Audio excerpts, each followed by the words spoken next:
Hello दोस्तों, कैसे हो आप सभी का चैनल पे वेलकम है। Nursing, pharmacy, BPT and paramedical से रिगार्डिंग सूचना पाने के लिए आप चैनल को सब्सक्राइब करें, जिससे मैं कोई भी नया वीडियो बनाऊं तो सबसे पहले आप तक पहुंचे। जैसा कि दोस्तों अभी आप स्क्रीन पे देख पा रहे हैं, इस वीडियो में हम किस बारे में बात करें तो आपका 4th राउंड है, वो उसकी डेट है वो रिलीज़ कर दी गई है।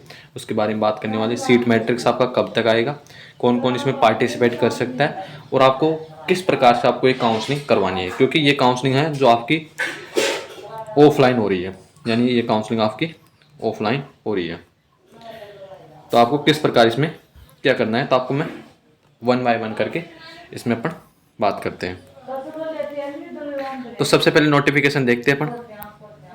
तो आपको पता है अब हम आरएचएस की वेबसाइट पे पहुंच चुके हैं। तो देखो अभी अभी थोड़े टाइम पहले ये डाला है, देखो अभी डाला है college level admission process of UG courses, यानी पैरामेडिकल, बीपीटी और फार्मेसी के अलावा जितने भी नर्सिंग है और जितने भी कोर्सेज के लिए ना। तो ये अभी नोटिफिकेशन डाला है, तो ये देखो अपन देख लेते हैं नोटिफिकेशन पे जैसे जाते हैं। एक बार रुको, जैसे अपन ये गए अपन नोटिफिकेशन पे, तो ये अभी डाला है 24 तारीख को डाला है, यानी 24 तारीख के लिए लिख रखी है, पर ये 25 तारीख को अभी 1-2 घंटे पहले डाला है।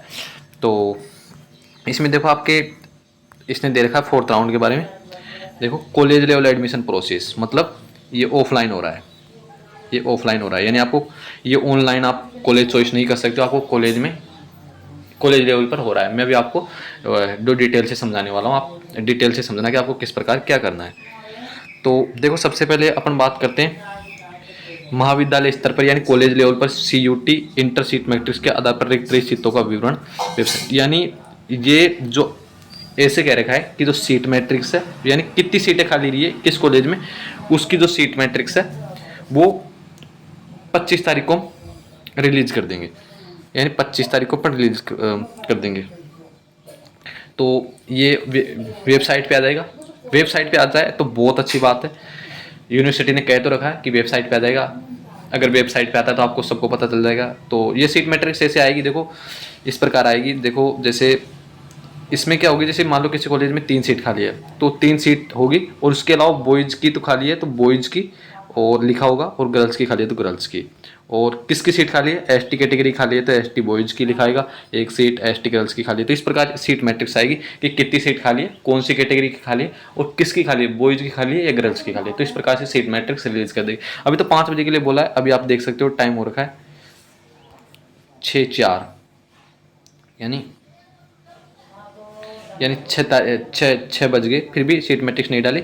देखते अभी आएगी तो मैं एक वीडियो और बना दूंगा, पर अभी सीट मैट्रिक्स डाली नहीं है। तो इसका है, और ये दे रखा है ऑप्शन फॉर रेजिग्नेशन एट, यानी मतलब ये जो रिजाइन देना चाहता है कोई भी स्टूडेंट, यानी कॉलेज से कॉलेज छोड़ना चाहता है तो वो 25 से 27 के बीच में छोड़ सकता है, यानी 2 दिन का उन्हें टाइम दिया है। तो जो भी कॉलेज छोड़ना चाहता है वो स्टूडेंट वो छोड़ सकता है।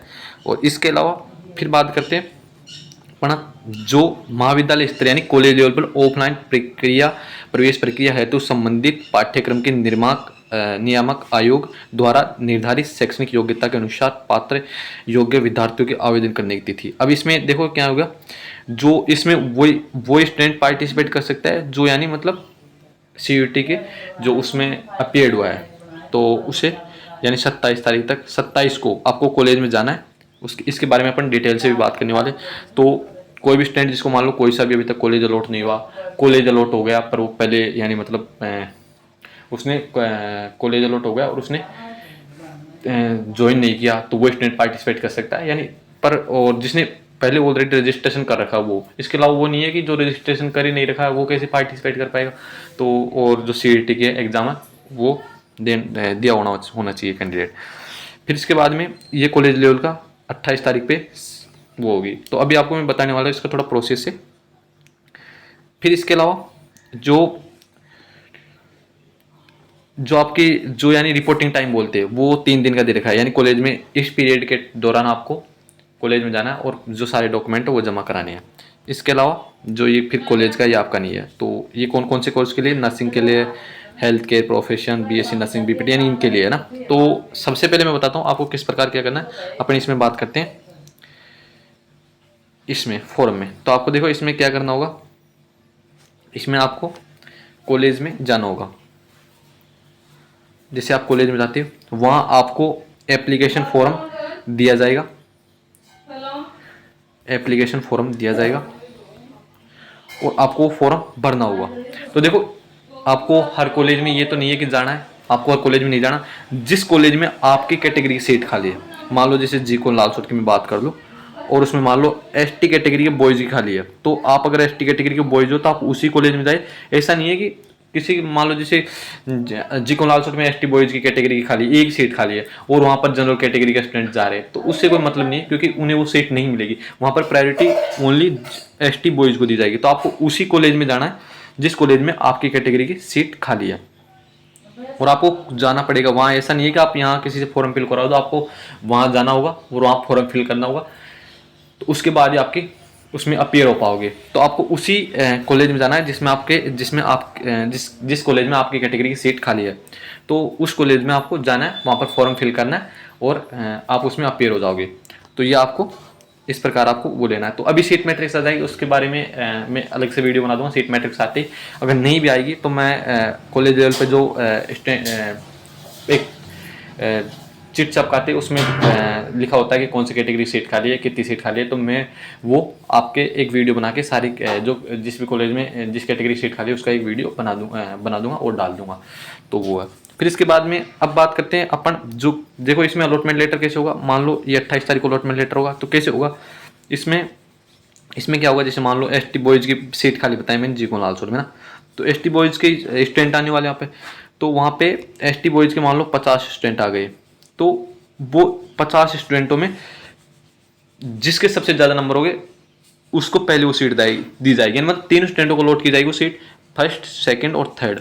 मान लो अगर एसटी कैटेगरी का बॉयज पहले नंबर वाला है वो आ जाता है तो उसको सीट दे दी जाएगी, यानी सबसे नंबर ज्यादा वाला उसको दी जाएगी। अगर वो नहीं पहुंचता है, यानी मान लो किसी ने फॉर्म फिल कर दिया, वो जिस दिन अलॉटमेंट लेटर आता है उस दिन भी आपको कॉलेज में जाना होता है और कॉलेज में जाके देखना होता है। पहली बार तो खुद ही फोन कर देते हैं कि आपको जो ये कॉलेज अलॉट हो चुका है, तो आपको जाना होता है। पर बाय ड्यू चांस बहुत स्टूडेंट होते हैं जो नहीं जा पाते, यानी उनका दो जगह से हो जाता है। मान लो जैसे एसटी बॉयज का देखो, मानो मैं एक बताऊं, एसटी बॉयज का मान लो एक एसटी बॉयज है उसका जीकोन लालसोट में भी होगा और एक का एसएमएस में भी होगा, तो वो एसएमएस में जाएगा तो यहाँ तो उसकी सीट खाली रहेगी ना, तो फिर जो सेकंड नंबर का स्टूडेंट है उसे दिया जाता है।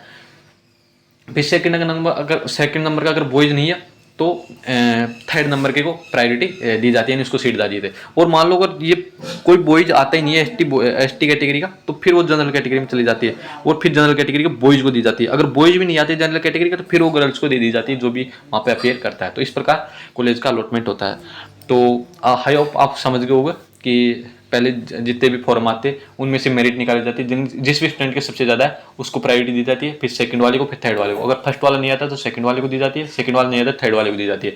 अगर कोई भी नहीं आता तो जनरल कैटेगरी में सीट वो चली जाती है, फिर जनरल कैटेगरी के स्टूडेंट को सीट दी जाती है। बॉयज है तो बॉयज को दी जाएगी पहले, अगर बॉयज भी नहीं है तो फिर गर्ल्स को दी जाएगी। अगर गर्ल्स की सेम ऐसे अगर गर्ल्स के तो गर्ल्स को प्रायोरिटी दी जाएगी पहले, बाद में बॉयज को प्रायोरिटी दी जाएगी।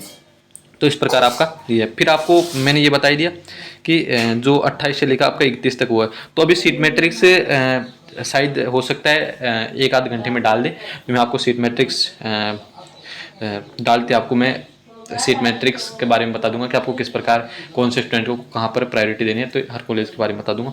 तो ये थी। तो दोस्तों आई होप आपको सब समझ में आ गया होगा। तो अगर कुछ भी समझ में नहीं आया तो आप पूछ सकते हो। अब देखो वरीयता भी दे रखी है, देखो इसमें ना मैंने पहले बताया नहीं, सॉरी मैंने देखा नहीं, तो एक बार देख लेते हैं। देखो इसमें दे रखा है नीचे कौन कौन स्टूडेंट।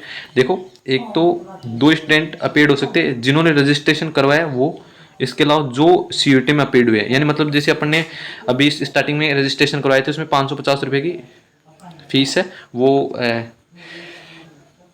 जो जमा करवाई थी कॉलेज, यानी ऑनलाइन वो करवाया था उसका चालान, तो वो स्टूडेंट और जो अपेयर्ड हुआ है तो ये, और ये देखा यूनिवर्सिटी ने लास्ट में देखा है कि कॉलेज लेवल पर अंतिम अवसर है, इसके बाद में कोई भी राउंड नहीं होगा, नहीं ऑफलाइन नहीं ऑनलाइन, तो आपका लास्ट राउंड है। और